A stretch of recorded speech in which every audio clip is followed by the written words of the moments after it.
we allow a gang of unscrupulous elites to determine what we can and cannot say in public, and even in the privacy of our own homes, then the great struggle for Irish liberty, which has taken place, and whose 100th anniversary we celebrate next year, has been a struggle in vain. We must let government, both national and European, know that the Irish people will never accept that.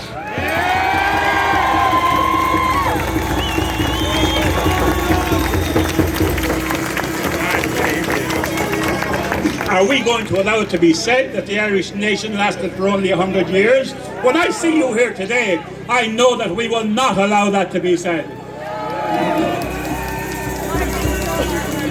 There can be no doubt that just as the individual is tested by adversity, so the people of a great nation is tested by its ability to react to external or internal attack.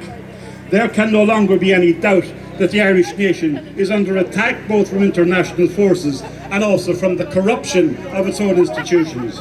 This generation will be tested in the same way as previous Irish generations were tested. Those generations showed their mettle, and we can take example from them. It is now up to us to show that the Irish spirit, the Irish commitment to liberty, is still alive and will never be extinguished, save in the words of Patrick Pearse, by the extinction of the Irish nation.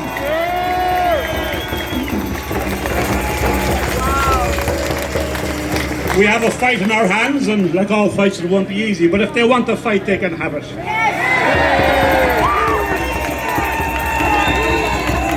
All of us have come here today because we realise the dangers that we face. We are beginning to realise that the institutions of this state, the courts, the churches, the media, the elected representatives, and most notably the presidency, no longer have the interests of the Irish people at heart. In many ways, the state, which has overreached its powers, is now rapidly becoming an enemy of the Irish people and of the Irish nation. For the past 30 years or more, the institutions of this once democratic nation have been whittled away, whether by membership of the European Union, by the undermining of our pride and our history and our culture, by the handing over of excessive powers to financial and multinational elites, and by the gradual demoralisation of our people through the destruction of our own private domains, such as family, loyalty, even private conversations and private friendships. People are now waking up, certainly, but it's not enough to know that there is something wrong. It is not enough to notice in the present lockdown that it is the weakest who are hit the hardest. It is the people with least to lose who are losing the most. Whether in the destruction of businesses, the loss of employment, the loss of property rights, the loss of adequate healthcare and education, or the destruction of the social lives of our youths. And when the enormous sums of money that are being needlessly squandered by present policies come to be paid back, who do you think is going to pay the cost of the so-called Great Reset? It will be the ordinary families struggling as always to support themselves against the predations of government.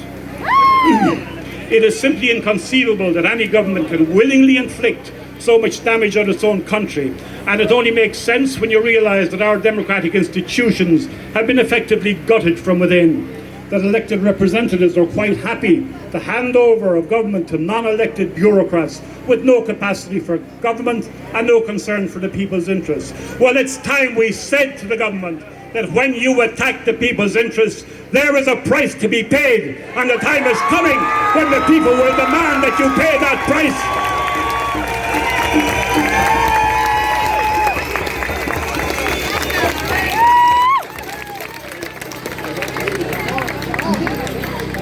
Last year, I spoke on the steps of the Custom House and said that we still had a chance and that the courts might yet vindicate our rights and call the government to its senses. The courts have had adequate opportunity to adjudicate in those matters, but they have stood in their hands instead of adjudicating on the most important matter ever begun before them. We have to ask now, do we have a constitution or do we not have a constitution? Because if the courts allow the government to get away with this, then clearly we do not. If the courts will not stand up for the liberties that the Irish people established through 300 years of sacrifice and struggle and blood and suffering, then the courts are not fit for purpose and they must be swept aside and replaced with a new system that will protect us.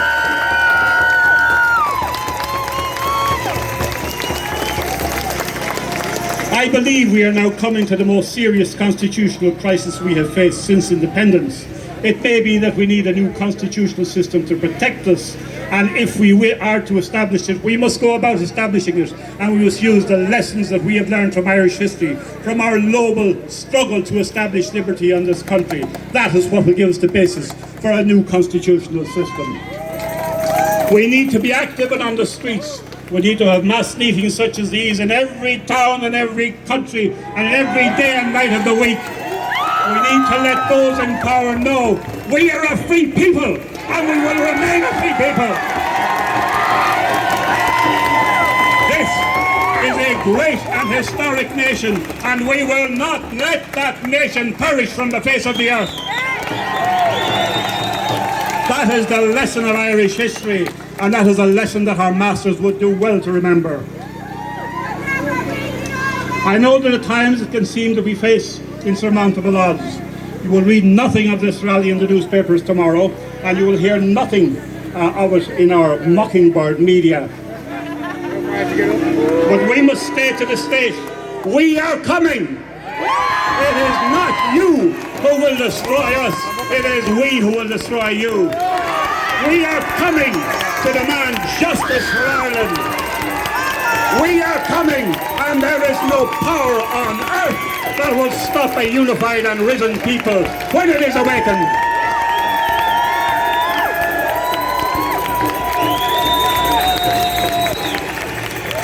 We must seek in whatever way we can to frustrate the operation of the odious and immoral internal passport system and of the other egregious attacks against our ordinary civil and religious liberties. I conclude only by thanking you for coming out in such great and enthusiastic numbers today, and I ask you to continue to stand by our country, to stand by our nation, to stand by the Irish Republic, and to stand by God Almighty for the rights and liberties of the Irish people.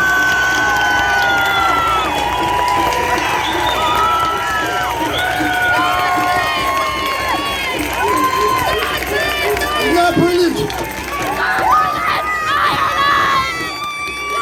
Well done, Michael. Thank you very, very much.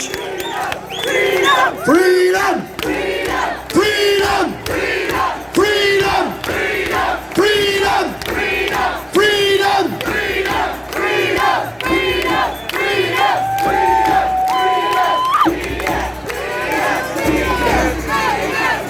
Fantastic, fantastic.